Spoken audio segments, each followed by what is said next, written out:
Sean bienvenidos una vez más a un nuevo episodio de Andén sin salida. Hay algo que siempre nos preguntamos como argentinos, gobierno tras gobierno, signo político tras signo político.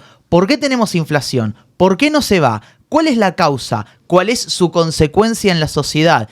¿Es lo monetario? ¿Es multicausal? Es por eso que hoy vino Delfina Rossi. ¿Cómo andás? ¿Qué tal? Muy buenos días, tardes, podcast de la vida. Lo que sea, ¿no? Gracias por invitarme. No, por favor, gracias a vos por venir. Sé que andás bastante justa de tiempo, con 1000 cosas para hacer. Y si tuvieras que presentarte, para quienes no te conocen, ¿cómo te presentás? Bueno, soy economista, soy militante política del peronismo, identificada con la conducción de Cristina Fernández de Kirchner. Soy docente universitaria de grado y de posgrado y circunstancialmente, pero ya hace 6 años, soy directora del Banco de la Ciudad de Buenos Aires por la oposición. Lugar que ocupo como responsabilidad ciudadana, porque es una designación de la legislatura de la Ciudad de Buenos Aires, así que gestiono este bien público tan preciado que es el Banco Ciudad. Me interesa saber, ¿hace cuánto vos me dijiste? 6 años que estás en el Banco Ciudad. ¿Cómo es 6 años. Sí, formar 5. parte? 5. ¿Cómo es formar parte de un banco? Ser una de las cabezas de uno de los bancos más importantes del país al final, ¿no? Sí, es uno de los primeros 10 bancos, junto con con mucha distancia, pero junto con el Provincia y el Nación, son los 3 bancos públicos más importantes del país. La verdad que es una experiencia muy linda, porque es un lugar en donde se trabaja, con mucho profesionalismo, con mucha rigurosidad técnica.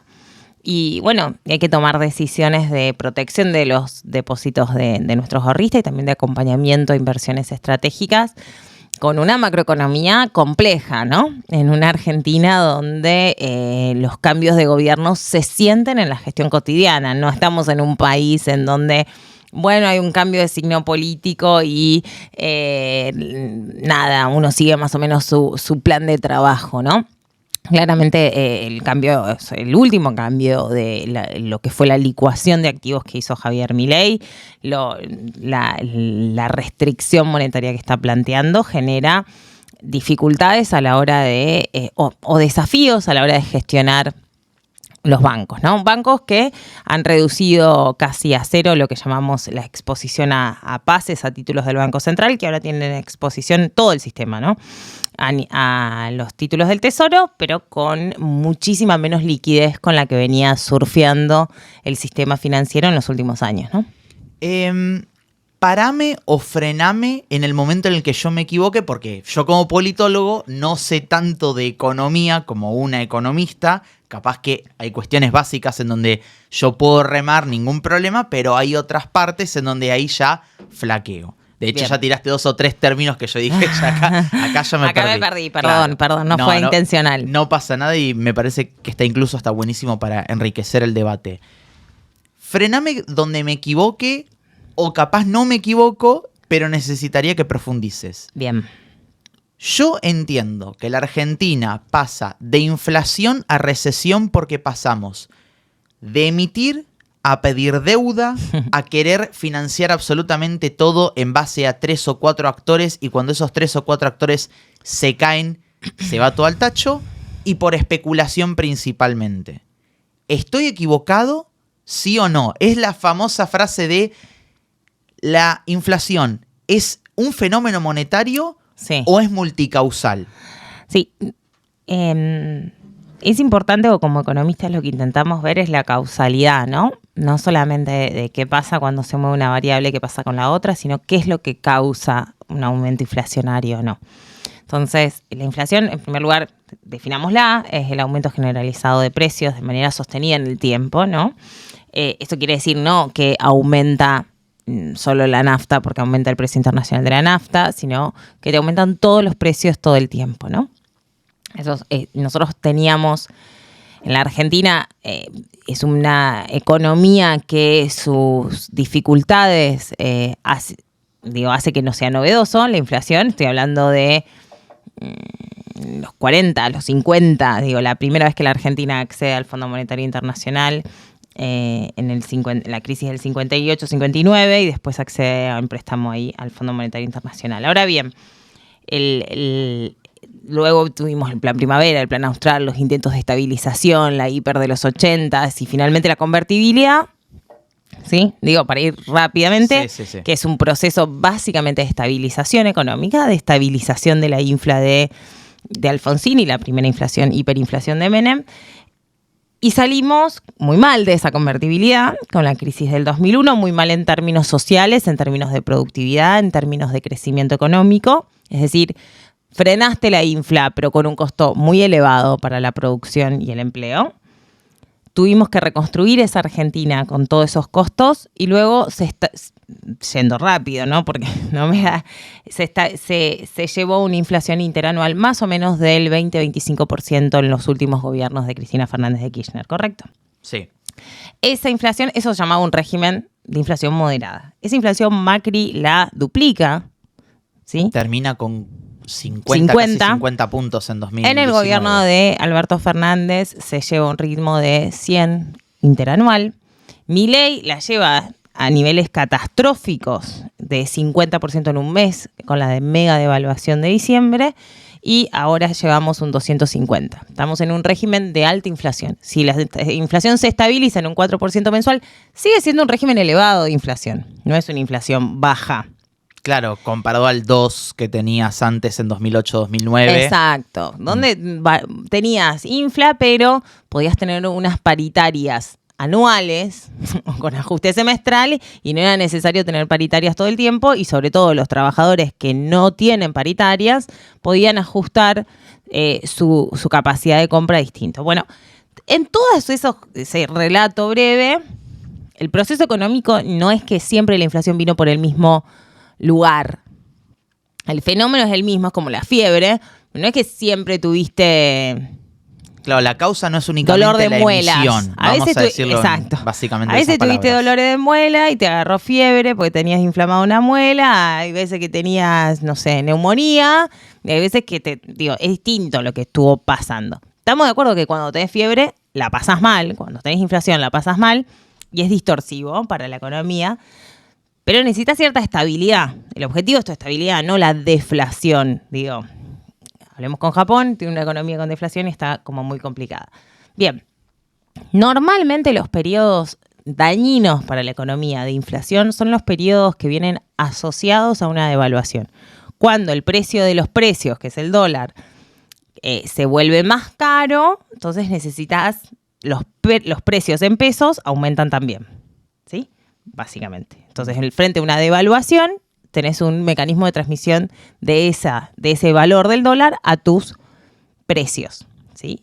Eso se llama pass-through en economía, pero básicamente es ese el mayor, nosotros identificamos como voy a decirlo, hay muchos textos escritos de esto, podemos hablar de Libera, de Frenkel, de Previch, digo, no es que no lo invento yo. Pero la inflación por estrangulamiento externo, por devaluación, es dañina, sobre todo porque te genera recesión y te genera un aumento de la desigualdad. Si tu inflación proviene de que los salarios están aumentando mucho, bueno, estás en otro escenario. Es malo, necesitas buscar la estabilidad, pero tenés otro escenario. Hoy la inflación tiene mucho que ver con la escasez de dólares.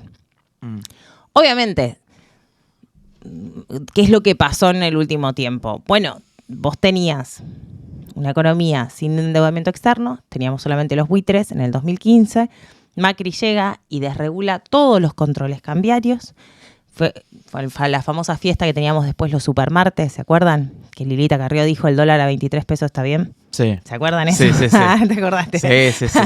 Era bueno. Chico, tenía 19 años, pero me acuerdo, sí. Bueno. Yo no era tan chica, pero... Yo no te pregunté la edad, así que... No pasa nada, lo disimulo muy bien.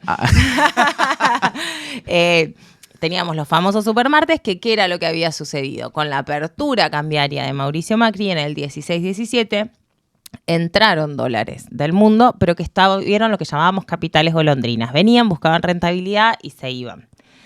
¿Cuándo se empezaron a ir? Cuando vieron que el gobierno en realidad no tenía los dólares que necesitaba para repagar esa toma de deuda que estaban haciendo. El señor Caputo... ¿Te puedo interrumpir un segundito?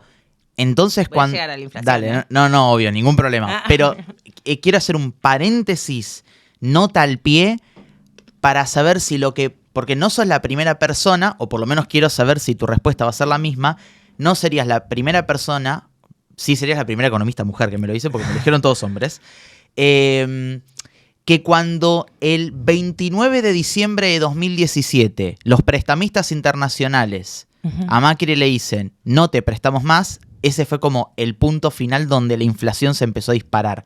¿Puede ser?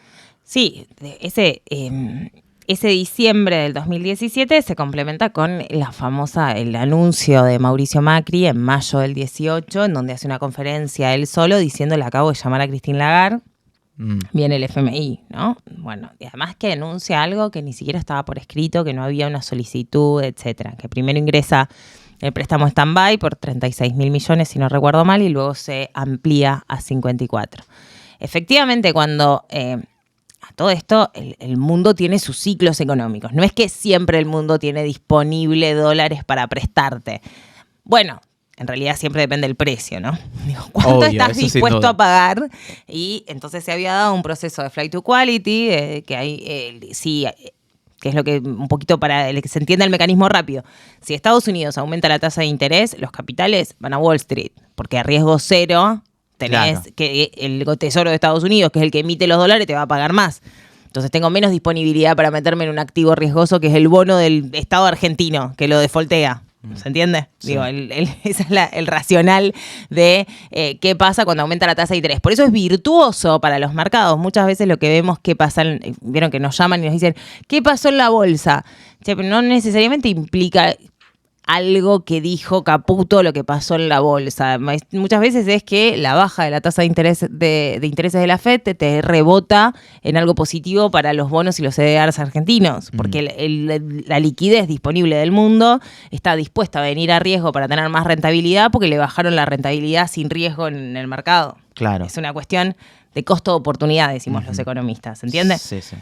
Ahora volviendo... Volvamos a donde estábamos antes. La inflación se le dispara a Mauricio Macri con este proceso. ¿Sí? Mauricio Macri tiene una desregulación financiera que implica ir tomando deuda. Empezamos a ver un austericidio, se empiezan a cerrar empresas, etcétera, y termina con que el mundo no le presta más plata. Y ahí tiene que llamar al FMI, ¿sí? Como prestamista de última instancia. Lo que pasa que, como deciden permitirle primero a los que habían entrado a jugarla irse, permitieron la fuga de capitales por un monto similar. Esto es el informe del Banco Central del 2020 que dice el FMI nos prestó 54.000 millones de dólares y se fugaron montos similares. Ni siquiera es fuga ilegal, es formación de activos externos, ¿no? Es el mecanismo legal para sacar los dólares del país. Eso es porque no había regulaciones cambiarias. Después el FMI le dice al propio Macri, que ahí lo cambia al ministro de Economía y lo saca Sturzenegger del Banco Central, le dice poné el cepo. Y ahí aparece el cepo de los $200, el control de cambio. De nuevo, ¿sí? Lo reintroduce Mauricio Macri. Reintroduce las retenciones al agro, reintroduce la limitación del dólar para atesoramiento y nos deja esta bomba, porque es una deuda que nos sirvió para hacer el gasoducto Néstor Kirchner que se financió después. Nos sirvió para hacer una planta de GNL con capitales públicos privados. Nos sirvió para hacer una salida andina al Pacífico para permitir que nuestras exportaciones vayan a China vía Pacífico. No sirvió para generar ningún valor agregado para la economía, ni para el sector público ni para el sector privado, porque el sector privado también podría haber sido beneficiario de eso. Entonces nos quedamos con la deuda socializada y unos poquitos que se la llevaron afuera. Un negocio fenomenal. Eso, ¿qué pasó? Ya llegó a la inflación. Vino la pandemia en el 2020. Igual está bueno que expliques todo el proceso para que la gente lo entienda, sí. Llegó la pandemia en el 2020. Hola, ¿qué tal? Hay que cerrar todo y necesitamos financiar vacunas.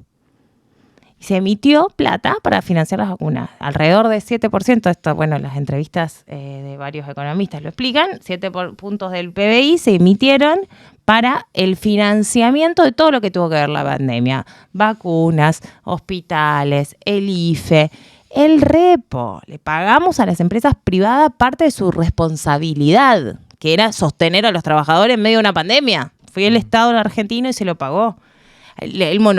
Los créditos a los monotributistas a tasa cero cuando la inflación ya iba al 100%. Eso era regalar plata también. Porque, tipo, no es que los planeros son los pobres, ¿eh? Claro. Digo, bueno, joder. Sí, sí. Digo, acá muchos se beneficiaron de un gran Estado presente que redistribuyó a favor del sostenimiento de la actividad, ¿no? Rebotamos en la actividad en el 2021, 2022, tuvimos 2 años de crecimiento seguido y después tuvimos una pandemia. Nos sucedieron 2 cosas. No llegamos con el gasoducto Néstor Kirchner. Tuvimos que importar $5.000 millones de energía y tuvimos una pandemia, una sequía. Una sequía que nos significó $24.000 millones menos en exportaciones del agro. Todo eso hace que tu situación de reservas internacionales sea muy vulnerable. Si vos tenés pesos en circulación, que la gente dice, che, esto no está bien, va a haber una devaluación, eso también acelera la inflación. Dicho de otra manera, la inflación en el último tiempo, principalmente en el último periodo de Massa, estuvo marcada por la famosa brecha cambiaria. Vos tenías un dólar financiero a 1.300 y un dólar oficial a 600 más o menos. Teníamos una brecha de más del 100%. Que estaba alimentada, ¿por qué? Porque ¿qué era el fenómeno, más allá de las dificultades en las reservas internacionales? ¿Qué fenómeno alimentó la brecha cambiaria? Tic-tac, tic-tac, tic-tac. Se llama Javier Milei el fenómeno. ¿Qué decía que iba a hacer? Dolarizar. Decía que era excremento el peso. Que iba a cerrar y... Digo, claro, ¿cómo no me vas a generar una corrida con eso?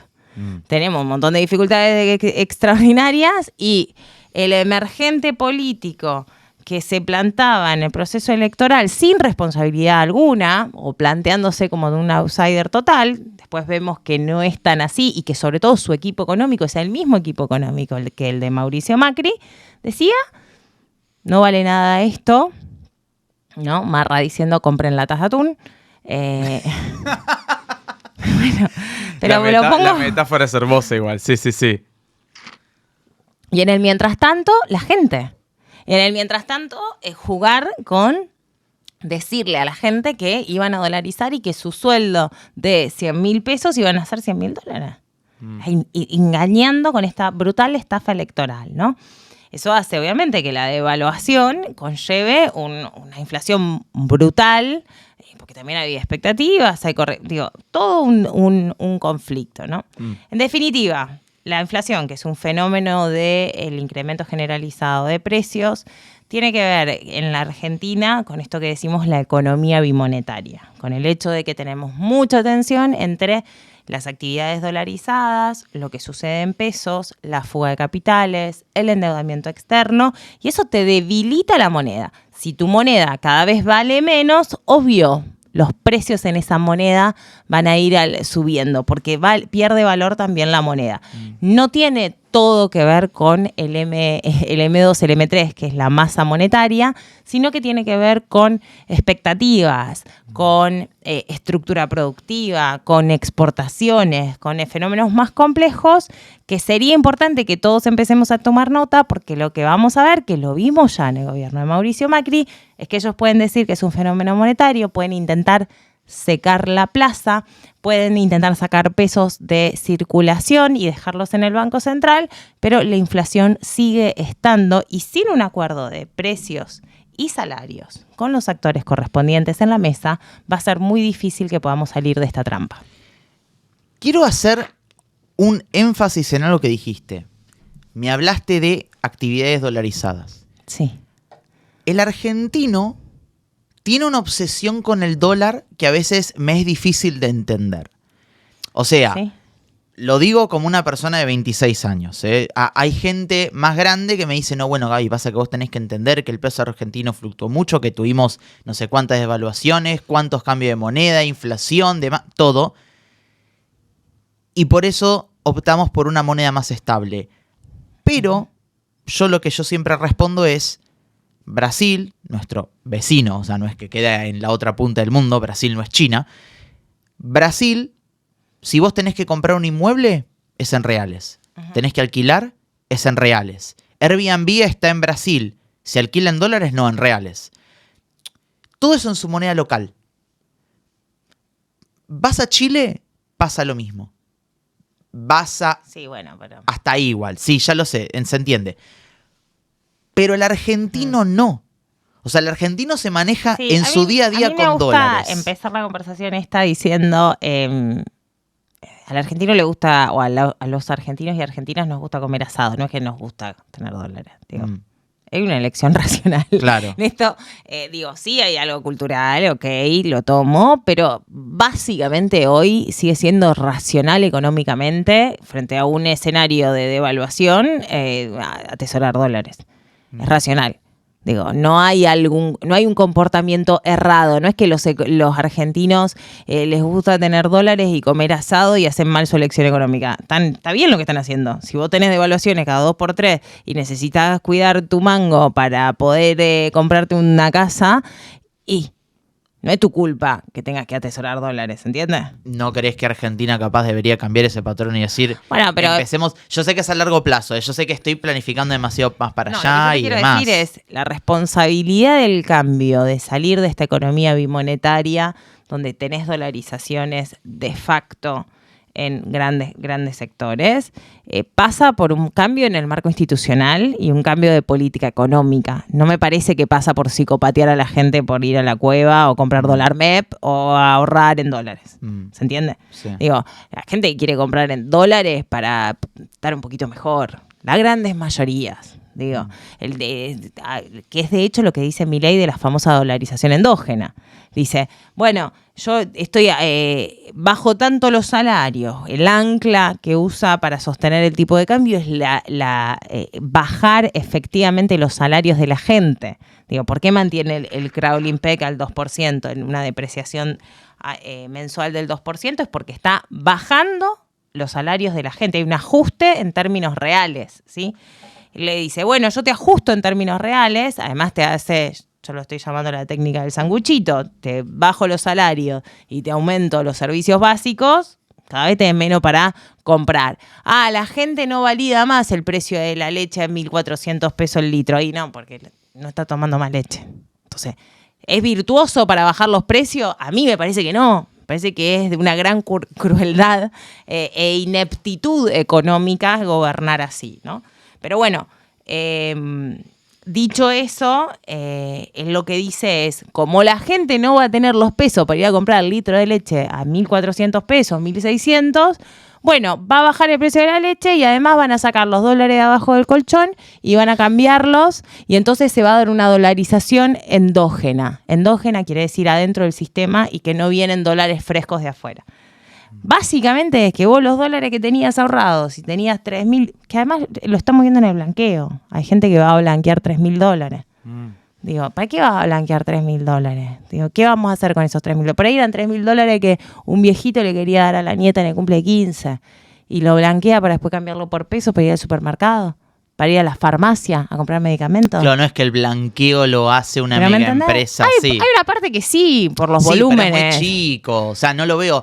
A ver, no es por dar nombre y apellido, pero voy a dar nombre y apellido. No lo veo a Galperín diciendo yo hago un mega blanqueo de todo el dólar que tengo acumulado ahí. Por ahí sí, porque le conviene en términos impositivos y si tiene guita que trae o declara la plata. Él igual es residente fiscal de Uruguay.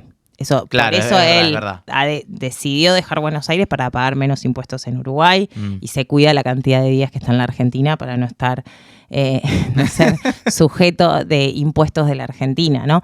Pero bueno, las empresas igual no están, son las personas las que pueden entrar en el blanqueo, ¿no?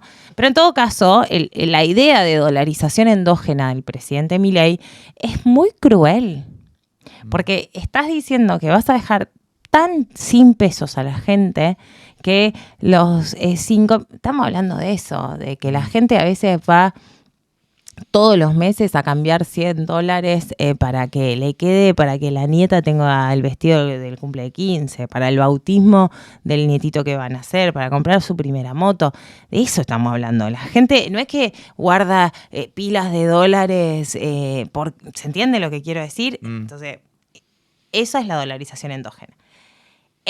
Efectivamente es cierto que en lugar de buscar una solución a esta economía bimonetaria, lo que está haciendo Milei es esta propuesta de ahora no la llama dolarización, sino lo llama competencias de monedas, a partir de esta dolarización endógena y a partir, por ejemplo, del hecho de que seguramente en un mes, 2 meses, con tu tarjeta de débito ahora vas a poder elegir si pagas con débito de pesos o débito en dólares, por ejemplo. Entonces te facilito toda la transacciones en dólares, han legalizado las cripto, ¿no?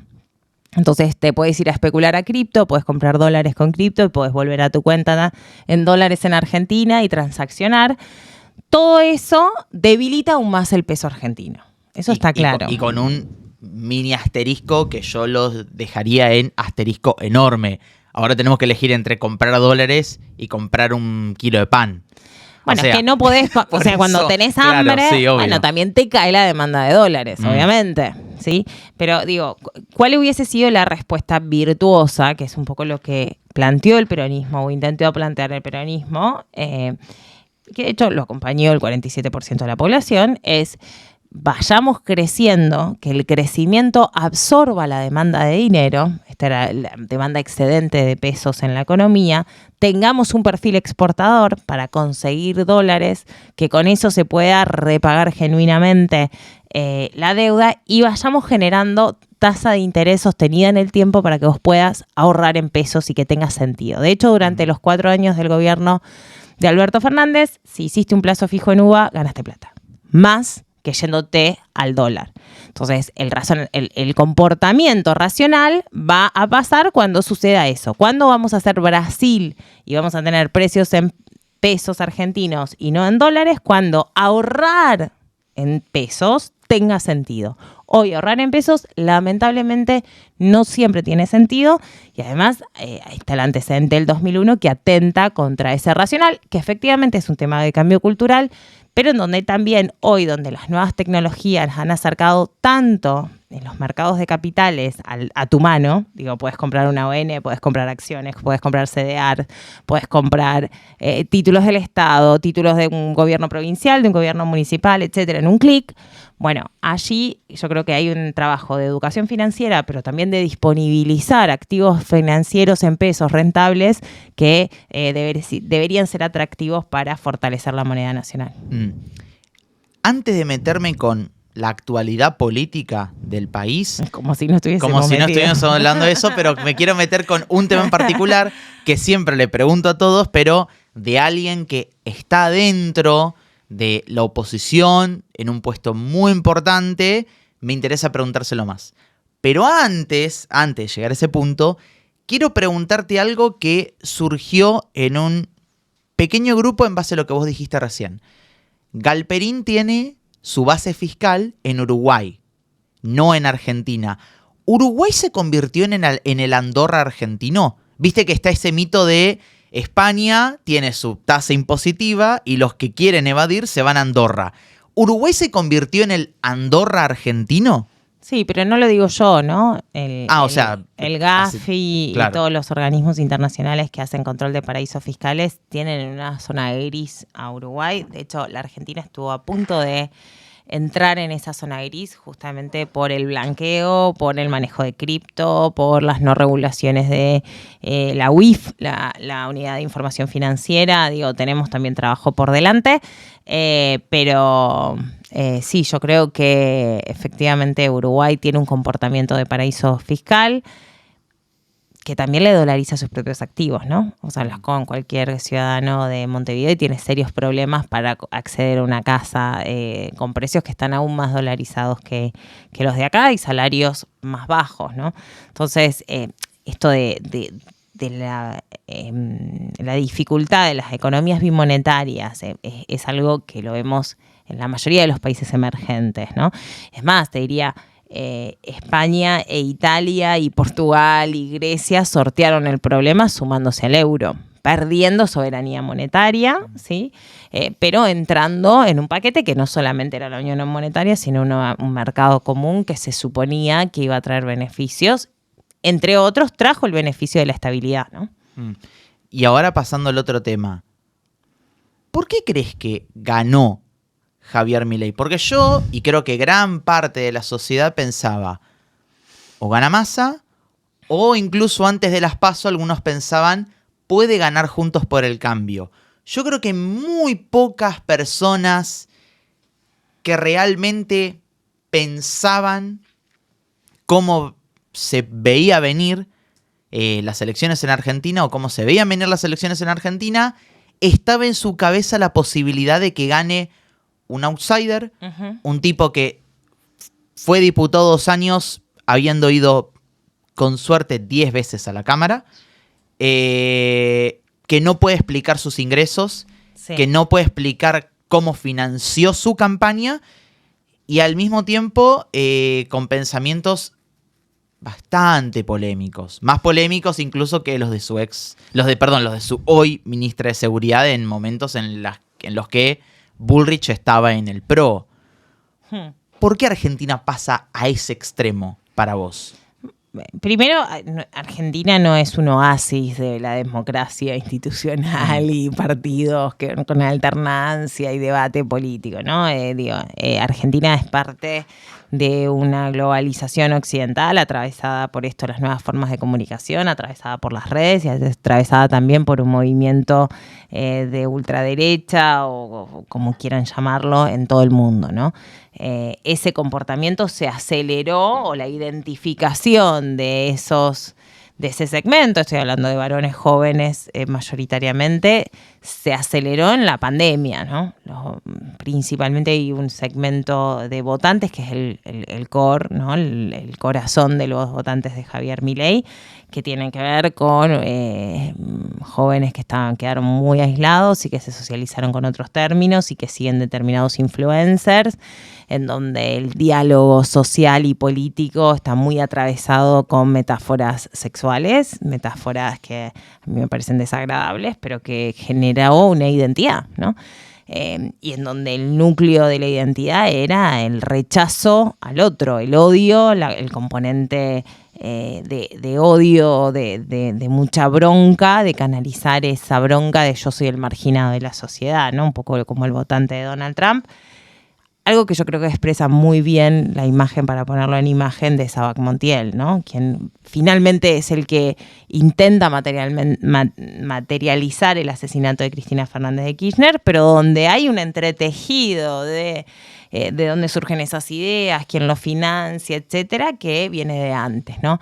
Yo creo que quizás ahí erramos en no leer el intento de asesinato, de magnicidio a Cristina con la magnitud que tuvo.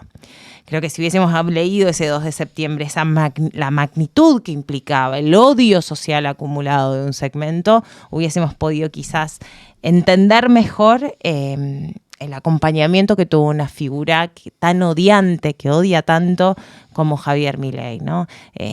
Alguien que hace campaña con la motosierra en la mano, con la eliminación del otro. Te voy a cortar, te voy a sacar, te voy a echar. Insisto, con todas metáforas además de sometimiento sexual, algo muy agresivo para todas las mujeres que hacemos política, ¿no? Me parece que ahí hubo una falta de lectura de lo que pasaba en el mundo y una subestimación de lo que significó el atentado de Cristina Fernández de Kirchner el 2 de septiembre, tan trágico para algunos de nosotros, ¿no? Y después, eso me parece que explica el 30%. Después, ¿cómo llega al balotaje? Bueno, me parece que hay mucho componente de hartazgo.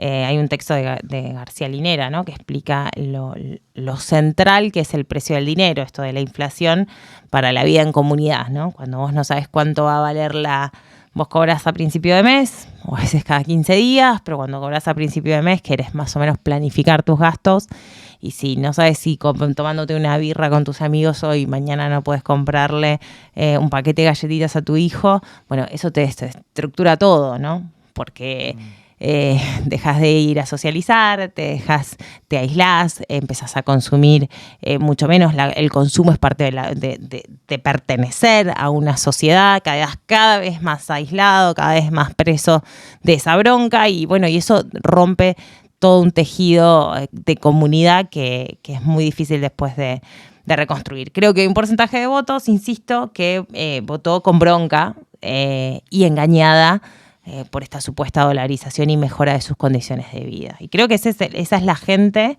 que hoy rápidamente se está dando cuenta que esto ha sido una estafa, ¿no?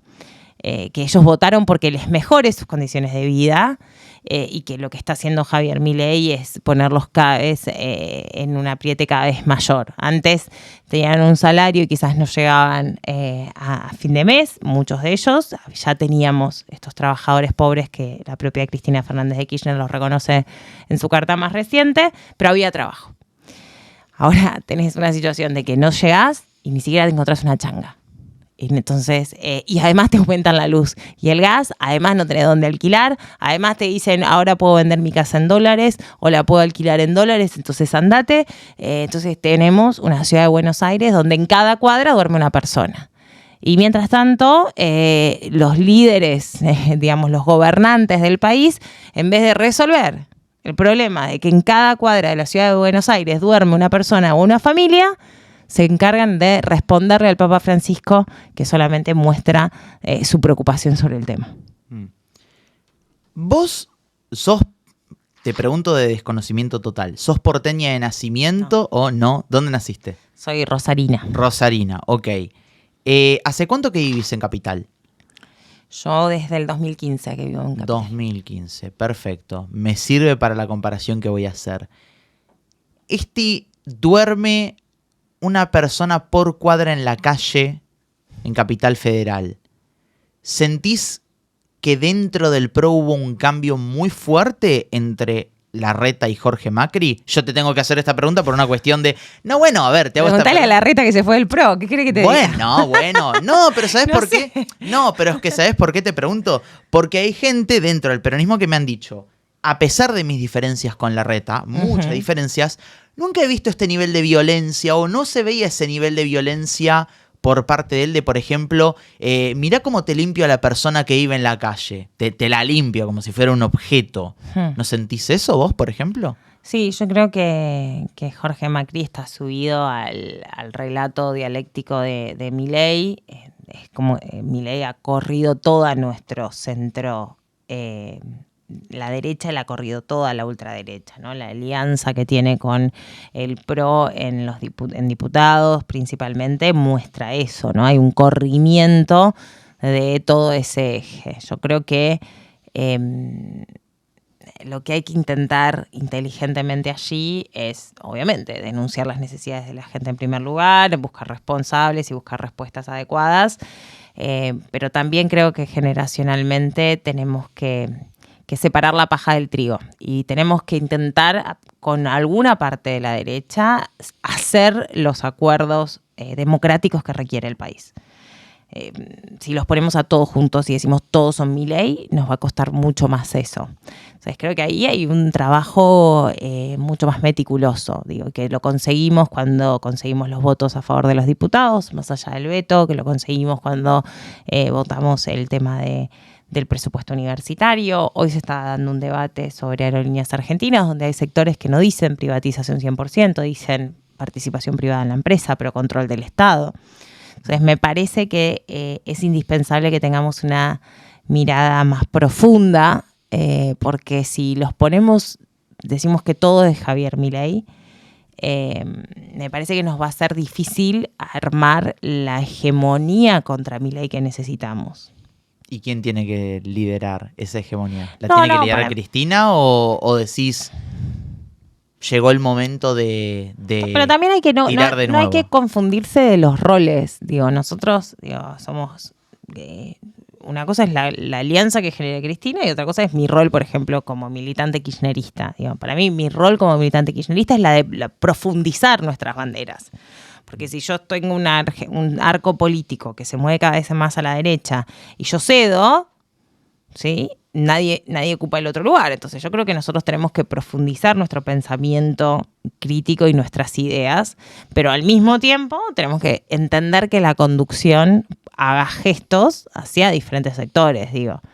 que Cristina diga que hay que hacer una reforma del sistema educativo, que es algo que cayó muy mal en algunos sectores del propio kirchnerismo, a mí me parece interesante, porque abre un debate con otros sectores. Eso quiere decir que nosotros tenemos que dejar de ser los principales aliados de los gremios docentes y defender principalmente el trabajo docente y la escuela como lugar de integración. No, en absoluto. ¿Se entiende?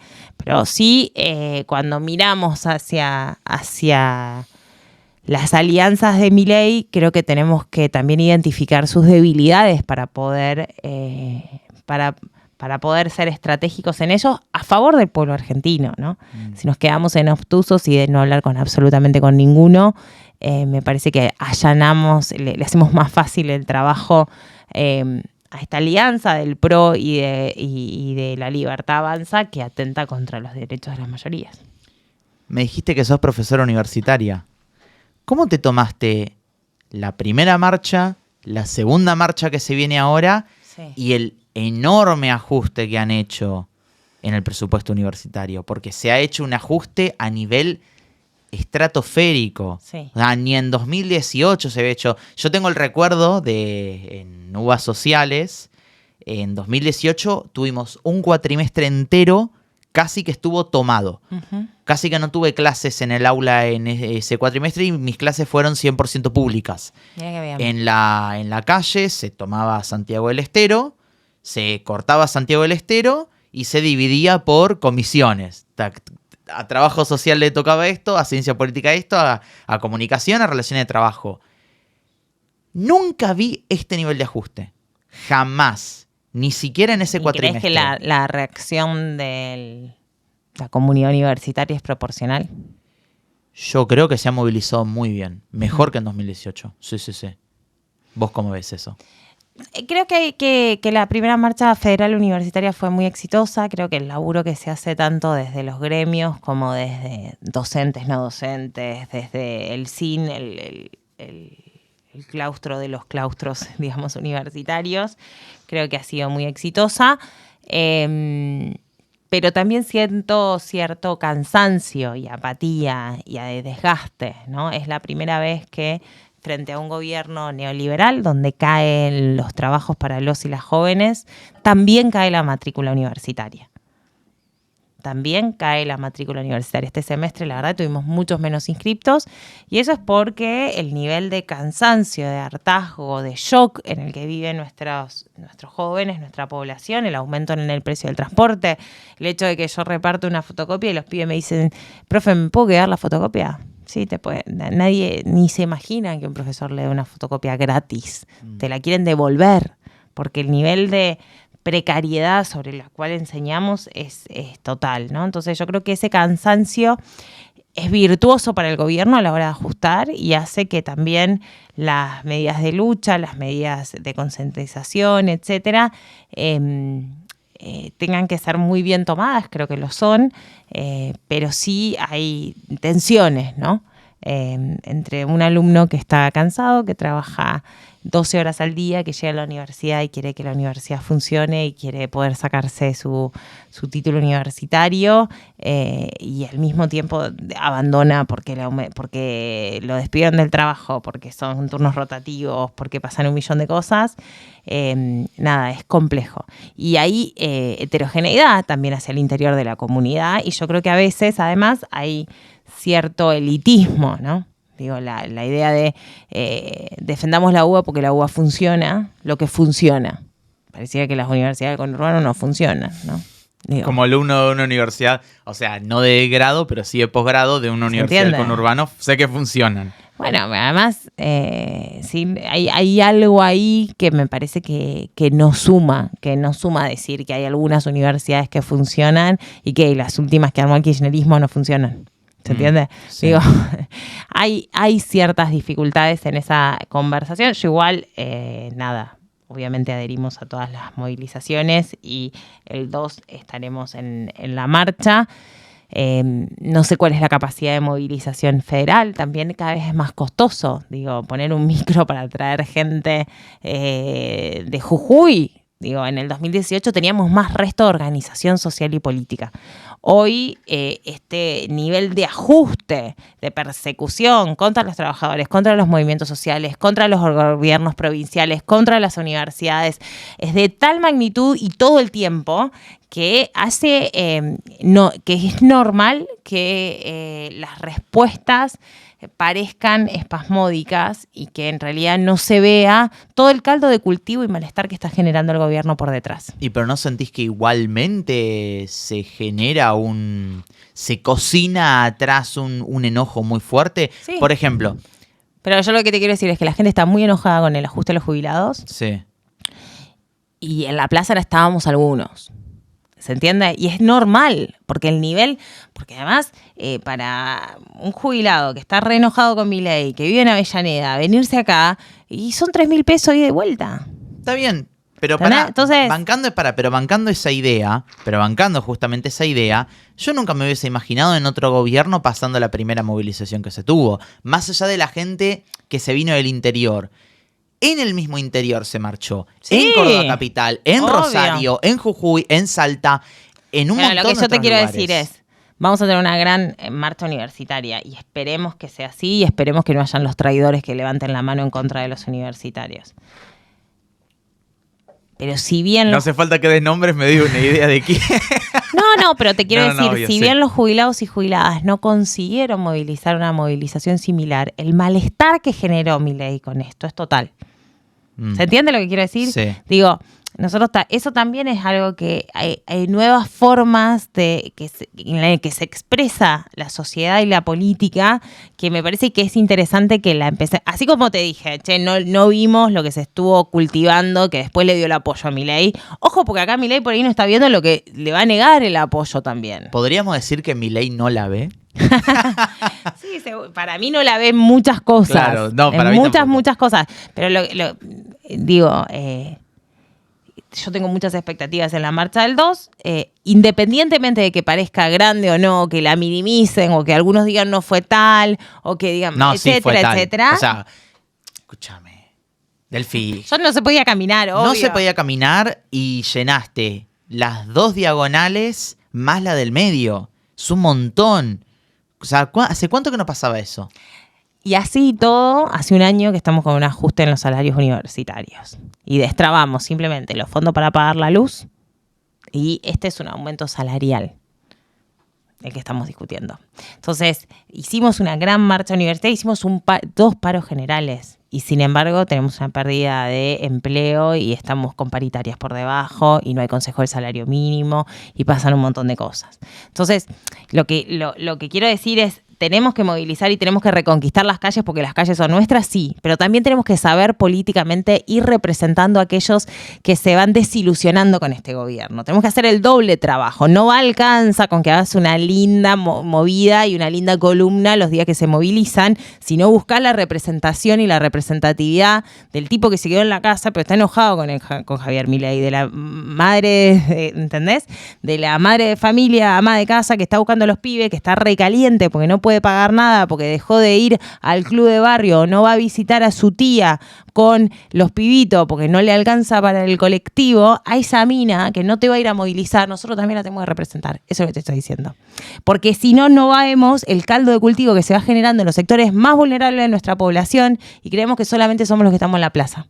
Y ahí es donde nosotros tenemos que buscar el mecanismo también de empoderar y de participación política de esos grupos que están muy enojados con Milei y que tenemos acá sí una obligación colectiva, tenemos que hacerlos creer nuevamente en la política.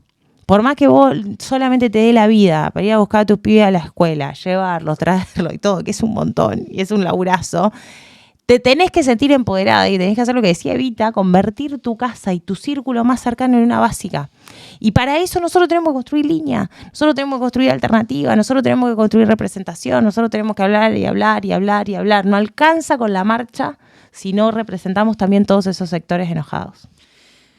Delphi, estos 4 en 1, 4 personajes.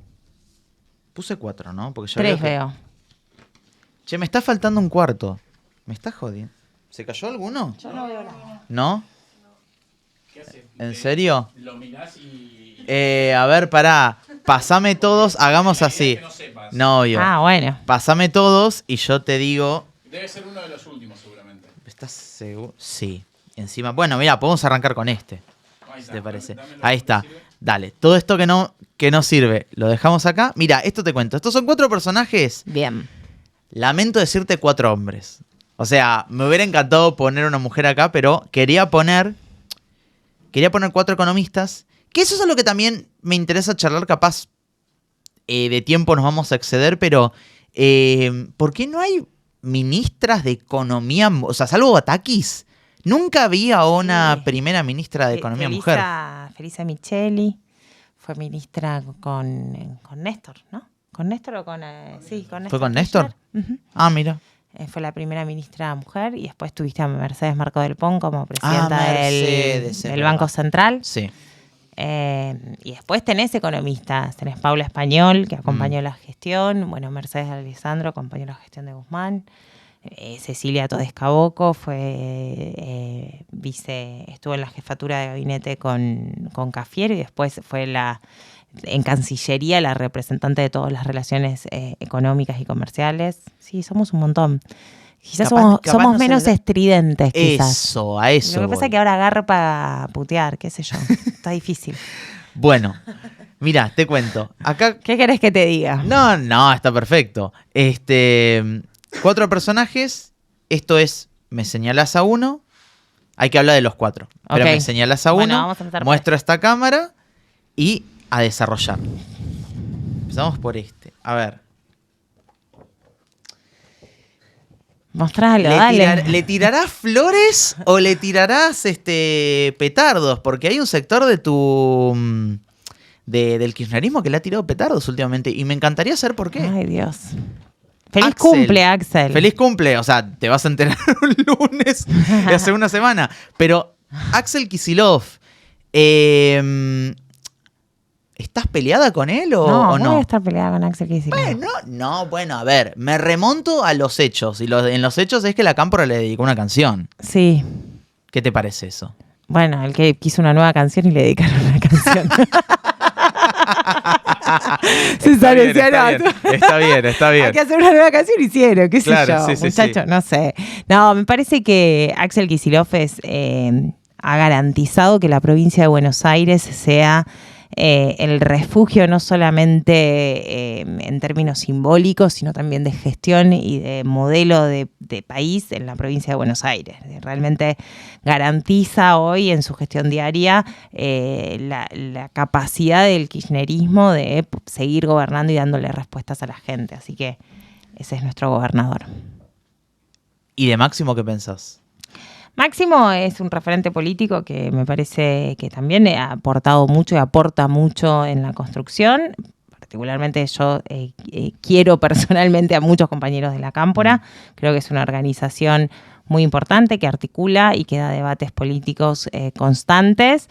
Y creo que se magnifica desde afuera una discusión que puede tener sus matices, pero en donde ambos dos aportan a la conducción de Cristina, a la construcción colectiva, y me parece que debería minimizarse el debate político sobre esto. ¿Pero no sentís que los trapitos capaz deberían como resolverse adentro? O por lo menos yo te voy a decir lo que yo veo. Yo creo que hay mucho juego para tribuna y hay muy poco de construyamos algo de unidad. La realidad es que Axel Kicillof tiene un gabinete en donde hay No lo digo por él, diferentes... No, por él, no lo pero digo las por él. compañeras que son de la Cámpora, que forman parte del gabinete particularmente, y compañeros desde Kepler, desde Saintud, a Dani Vilar, etcétera, etcétera, construyen el gobierno kirchnerista de la provincia de Buenos Aires. Yo no veo fisuras en el accionar de gestión y de respuesta al pueblo bonaerense.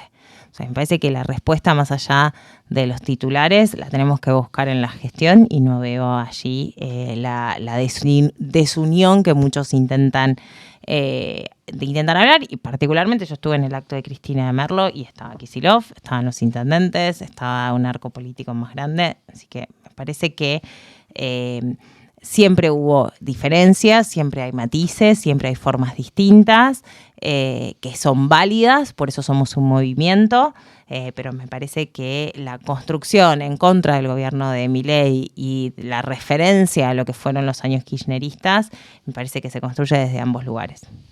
¿Te gustaría que él... Es hacer demasiada futurología, pero ¿te gustaría un Axel 2027? Yo creo que Es él. el mejor candidato que tenemos hoy, sin lugar a dudas. No descarto y también me encantaría que Cristina tuviese ganas de volver a jugar. Me encantaría. Me encantaría tener la Cristina presidenta de nuevo. ¿Antes que Axel? Si ella considera que tiene que ir ella y Axel a acumular desde otro lugar, puede ser estratégico. También la vida política de Axel sigue, ¿eh? Pero ya gobernador de la provincia, Nunca tuvimos un presidente gobernador que haya sido gobernador de la provincia. Sí. ¿Quién? Dualde. Bueno, electo, es Pobre verdad. Pobre.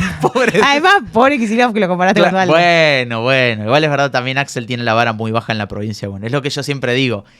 Axel, no es por sacarle méritos a Axel en la provincia, pero también creo que tiene la vara muy baja en la provincia. Como gobernador. Viene de gestión Vidal antes. No coincido para nada. ¿No? Creo que es muy difícil gobernar la provincia de Buenos Aires con un gobierno nacional que se corre de todos los conflictos. Y creo que lo que intenta dar es respuestas desde medicamentos hasta tema de alimentos, multiplicando empresas públicas provinciales, ampliando la articulación con sindicatos, con actores económicos, con los municipios. No, yo creo que no hace eso, no hace... no está surfeando la ola, está embarrándose y buscando soluciones para las mayorías. Pasamos al siguiente. ¿Cuál de los tres? Este. ¿Sabés qué te diría él? Que vos sos radical. Se lo diría, ¿no? Moreno. Guillermo Moreno. Guillote. Genera amores y odios él. En el peronismo. No me genera ni amor ni odio. ¿Ah, no? No. Mira. ¿Y qué te genera? Me genera...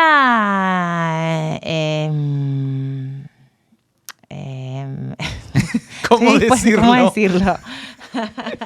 Estoy buscando las palabras. Sí, obvio. Me parece que es una persona que puede aportar a cierto debate, pero que de ninguna manera contribuye ni a la unidad del peronismo, ni a una oposición férrea y estructurada, y que me parece que eso es lo que efectivamente tenemos que buscar, ¿no?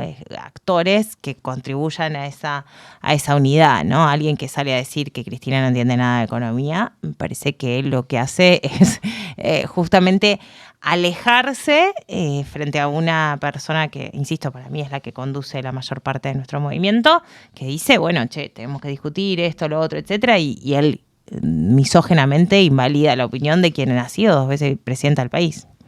¿Por qué crees que más allá de Cristina, porque yo creo que Cristina todavía le guarda cierto respeto, ¿por qué crees que se mete Guillermo con él? Moreno? O sea, sí, dentro de todo, pero ¿por qué crees que se mete? Pero te explico por qué. Yo creo que se mete más con él. ¿Por qué crees que se mete más con Axel? ¿Crees que hay algún tipo de resentimiento? No, porque Axel lo sustituyó. Es que, fue la eso sustitución. voy. O sea, ¿no crees que hay un tipo de resentimiento de vos me sacaste el puestito y por eso... En el buen sentido el puestito, aclaro, no lo digo en el mal sentido de la palabra. Me parece que no hay... no aporta a la discusión. Digo, me parece que es una persona que, bueno, que si quieren algunos escucharlos, hay una exaltación histriónica en los medios que puede ser útil, pero no aporta a la discusión real de ideas. Quizás tiene ganas de hacerlo, no veo hacia dónde está acumulando en esa discusión. Me parece que muchas de las opciones que propone son arcaicas, pero bueno, quizás estoy equivocada y hay que escucharlo más. ¿Entendés el planteo que él hace a nivel dentro del peronismo? Decís, no, Guillermo, cállate, Guillermo, mejor. ¿Cuál es el planteo que hace? Pues se fue del peronismo. Además, él estuvo en el peronismo porteño y se fue. ¿En serio? Del PJ se fue, tiene su partido propio. Entonces, ¿cuál es el planteo que hace? Él está discutiendo, él te va a decir que se le dio ese lugar de peronismo o mutó ese peronismo que tendría que reivindicar cierta definición de justicia social que él reivindica a personajes como Axel. Mira, a mí me parece o que mutó la idea de justicia social que él piensa capaz. Mira, él tiene esta idea de decirle tanto a Axel como a Cristina de que son socialdemócratas, ¿no? Sí. Y me parece que... De hecho, perdón, si tenés buena relación con Santoro, te diría, vos estás en el Banco Ciudad, te diría tu jefe es radical. O sea, ese nivel, imagínate. Mi jefe literal es radical igual en el banco. Bueno. Da la casualidad Da que la el presidente casualidad que del es, banco claro, sí. literal es radical. Que además no me parece que impide nada en términos de buscar los consensos que necesita la Argentina. ¿Qué es lo que creo que se está dando, más allá de qué opino yo de Moreno en particular, con el cual me puedo sentar a tomar un café y digo, no insisto, esto de que amor-odio para nada, no me pasa para nada. Me parece que se intenta apropiar de una forma de hacer peronismo que excluye más que incluye. Entonces nosotros creemos que no, conducir es persuadir, diría el general, y que lo que necesitamos es que no invalidar a sectores que para él son socialdemócratas, sino incluirlos en el debate en un frente contra Milei. Si no, le terminamos siendo funcionales a Milei. En el momento que nosotros buscamos diferenciar nuestro frente político, me parece que somos funcionales. Creo que la gente ve en él una persona que se le puede plantar a los empresarios, voy a poner muchas comillas, cuando uno analiza de facto qué pasó con las principales empresas que reguló Guillermo Moreno en esta idea de sustituir lo que gastaban importando por exportaciones, vimos que hubo una integración horizontal de esos grupos empresariales, ¿no? Entonces, no sé si necesariamente es virtuoso, es para charlarlo, puede haber sido funcional en un momento, pero es una idea que me parece de una gestión muy manual de la economía argentina y no de una estrategia de profundidad en el planeamiento económico, que creo que es lo que requiere la Argentina de hoy y el mundo de hoy, que tiene un nivel de complejidad mucho mayor. Pasamos al siguiente, entonces. Te quedan dos. Vas con este, Voy directamente. con este, a ver. Bueno, te dejo hacerlo. No, a ver, pero pará, Ah. explico. A Martincito Lustó. El peronista, el socialdemócrata y el radical. Que eso es lo que me está Es todo a diciendo. propósito. Pará, es todo a propósito, Aclaro que es todo a propósito. ¿Opiniones?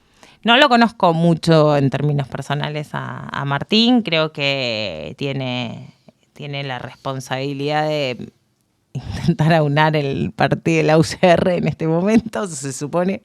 Con lo complicado que es, ¿no? Se supone. Igual me parece que en el último periodo apuntar claramente contra Milei ha sido algo que lo ha hecho muy bien, ¿no? Digo, ha entendido, me parece, el juego de no pegarse a algunos trapos sucios, a pesar de que, bueno, fue un funcionario de Macri, ¿no? Entonces, como que a uno a veces todavía lo confunden esas acciones, pero bueno, la verdad que en el último tiempo las declaraciones de Martín Lustó me parece que son positivas en cuanto al debate democrático que tenemos que dar. Y además es una persona, insisto, que defiende profundamente las instituciones, la democracia, etcétera. Entonces, más allá de diferencias que uno puede tener sobre una política económica u otra, creo que es alguien justamente que hay que tener en este lado, ¿no? Que no hay que descalificarlo, como quizás haría un Moreno contra Lustó, sino que hay que buscar los puntos de acuerdo para avanzar. ¿Crees que él está metido también en un partido en el cual, a mi entender, no se lo respeta? O sea... No sé, problema de él. No, bueno, No sé, que se vaya del partido, pero qué sé yo. Pero ¿qué es lo que veo yo? Pero pará, te explico, pero ¿por qué? No me importa, sí. ¿Qué es lo que veo yo? Yo veo a un Lustó metido en el medio de un partido con un De Loredo, ¿viste? Es como un... qué sé yo. No sé, supongo que cuando nos miran desde afuera deben decir lo mismo. Tipo, ahí ¿Por está, qué sé yo, tipo... Ahí está Rossi con Yarlora y son todos peronistas y qué sé yo. Sí, pero están en diferentes partidos. Entonces eso te legitimiza más, se podría decir, ¿no? Aparte, Yarlora ha sido bastante funcional a Milei. Un saludo a todos los cordobeses, pero, pero es la verdad. Sí, no sé. Es algo que también el partido se intenta dar una política de unificación entendiendo las diferencias territoriales. ¿Pasamos al último? ¿Quién era? Ya me olvidé. ¡Uy, Dios mío! ¡Uy! El ídolo del presidente. A ver. Minguito Cavallo. Minguito Cavallo, un desastre.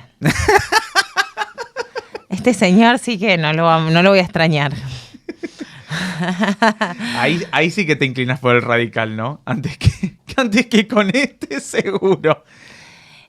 Sí, no, además creo que es una persona que lo mismo que cuando los dirigentes peronistas se suman al gobierno, o que fueron dirigentes peronistas, no los voy a llamar más así, se suman al gobierno de Milei, nos hace mucho daño. En esto coincido 100% con lo que decía Máximo el otro día. Digo, la verdad que no puede ser que Scioli haya terminado ahí. Daniel, sí, está pensando en Daniel, sí. Entonces, los que querían apoyarlo a Scioli como candidato, ¿qué onda? Porque Scioli y los que lo apoyaban a Scioli, digo, paren. Alguien que haga la autocrítica, esto es lo que dice Máximo. Vos querés que Cristina te haga la autocrítica toda la vuelta y vos lo apoyaste a Scioli, candidato a presidente.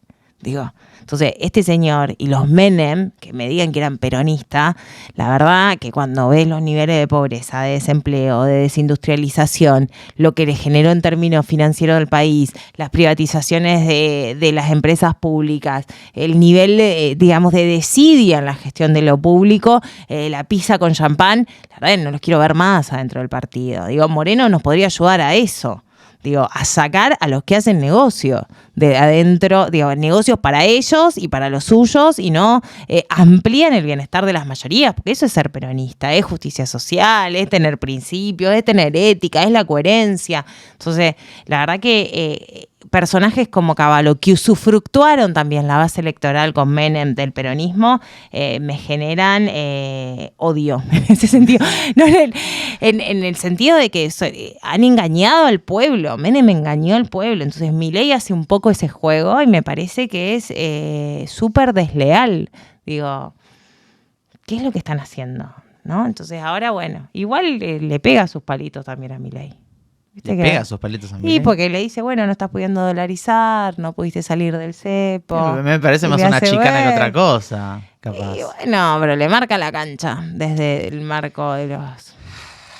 Lo que pasa es que siento que Cavallo... A ver, ¿cómo decirlo? Ahora yo estoy intentando encontrar las palabras correctas para descifrarlo. Yo creo que él... voy a decir algo muy, muy marichulo. Aclaración. Yo creo que él quiere quedar como el más pijudo. Vamos a decirlo en esos términos, ¿no? Yo creo que él quiere demostrar... Sí, Sturzenegger le viene ganando, ¿no? Claro.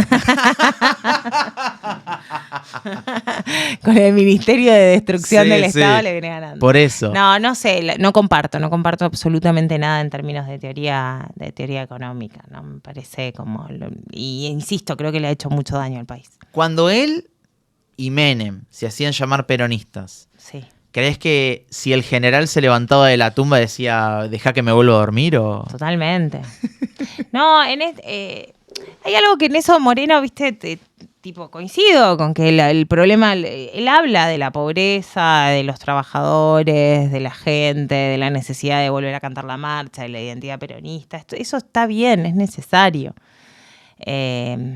No podés usar el partido y decir, bueno, y ahora somos todos pragmáticos y gobernamos en función del consenso de Washington.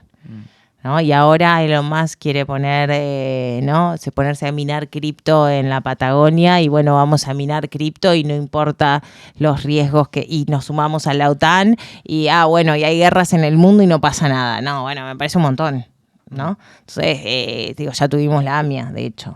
La verdad que cuando es un presidente sin norte, sin brújula, sin un anclaje regional como Milei, asusta. Si tuvieses que salir de un andén que sí tiene salida y en donde vas a tomarte un tren a Mar del Plata, vas a estar 6 horas viajando con 5 personajes políticos, ¿a quién elegís? ¿Pueden estar vivos o pueden estar muertos?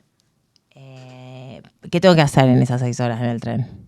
Charlar con ellos. No, soy muy pragmática. Depende de lo que tenga que solucionar, voy a elegir a los personajes. No. Es una charla de un café de 6 horas. Por placer, solamente por placer, sí. Hay gente que te ha elegido los más extremadamente raros y hay gente que te elige a unos comunes, qué sé yo. Políticos argentinos. Sí. ¿Pueden ser, querés internacionales? No, puedes elegir internacionales. No sé. Tenés que elegir a 5. Y que me des una mini descripción de por qué. Bueno, primero me lo llamaría San Martín, que es un personaje que necesitaría conocerlo. ¿Cómo hiciste para no morirte en el intento? ¿Le preguntarías? Sí, no sé, ¿qué le preguntaría? Sí, le preguntaría muchas cosas, como creo la capacidad de armar y rearmar y rearmar y volver y no sé. Y la paciencia y la humildad y decir, bueno, me quedo viviendo en tal lugar y bueno, no puedo entrar a Buenos Aires, pero sigo armando. Digo, hay algo fascinante del objetivo de liberar, ¿no?, el territorio nacional, independientemente de su ego. Me parece una figura súper interesante. Así que San Martín me lo llevaría. Obvio, Evita. Le diría a Eva que viniera a dialogar. Te diría Alfonsín para ser amplia, pero no, porque me parecería que no. Sos mala, ¿eh? Sos Pero mala, ¿eh? no. Sos mala, sos mala. No. O sea, vos querés hacer una mesa profundamente peronista. No, San Martín no, es pre-peronista. Bueno, pero viste que hay algunos que te tiran, es como Rosas, te dicen, Rosas sería peronista. Sí. No sé. Sí, ¿Sí? seguramente, sí. Irigoyen, ¿no? Como el presidente del campo popular pre-peronista que integra a esos trabajadores del 30 que empieza a armar todo ese proceso. Me perdí un poco, estamos San Martín, Eva, así yo no me pierdo también. San Martín, Irigoyen, Eva. Esos tres van. Esos tres van, sí. Te quedan... Le diríamos a Cristina, porque Cristina seguramente me dice que tiene otras cosas más importantes que hacer que venir conmigo. Todavía tiene que gestionar y que conducir este lío. Ok, te quedan dos más. Le reiría a Cristina, pero me Sí. parece que va a tener cosas más importantes que... ¿Le irías a Néstor? Sí, obvio. Sí. Sí, sería súper. ¿Vos decís que estarían dispuestos a hablar con nosotros? ¿Vos venís conmigo en este tren? Yo lo manejo. ¿Hacerle la entrevista? Yo lo manejo. No, yo lo manejo. El conductor soy yo. Lo manejo yo el tren. No, y me parece que me llevaría a alguien joven para que le haga todas las preguntas que por ahí a mí se me escapan. Tipo, le diría a Ofelia que se suba. Tipo, que pregunte también ella. A Ofelia Fernández. Te quedarían entonces... ¿Ya está? Ya está. Te quedarían San Martín, Irigoyen, Evita, va Néstor y Ofelia. Mirá, ¿sabes qué? Yo miro, yo agarro por el choclo y miro. ¿Qué voy a hacer? No hablo nada. Es puro pateabargo, es verdad. Me gusta.